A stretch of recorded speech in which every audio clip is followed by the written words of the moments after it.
رئيس مجلس إدارة جمعية الباقيات الصالحات،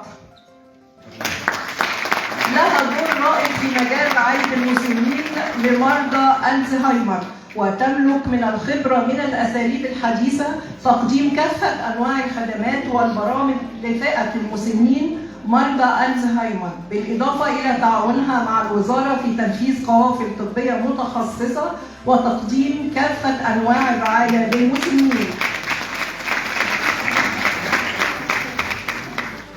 فحتى واحنا بنشتغل لما نبقى عايزين نلاقي بوصلة نور، تلاقينا رايحين البقيات الصالحات نشوف عظمة بتحصل على أرض مصر.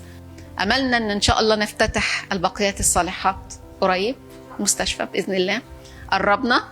قربنا ويبقى في مكان متميز كمان لأهالينا المصابين بمرض الألزهايمر، اللي يعني من أصعب الأمراض اللي ممكن نتعرض ليها، ولكن إذا ما توفرت الخدمة الطبية، المساندة الاجتماعية، والوجود كده في وسط بيئة أسرية زي اللي بشوف في البقيات الصالحات، أو توفير الخدمة داخل البيوت كمان، هنقدر نعدي بمرحلة حرجة جدا جدا بأمهاتنا وجداتنا بإذن الله لبر الأمام. كل سنة وأنتم طيبين، ويا رب دايما مجتمعين كده في سعادة. شكرا.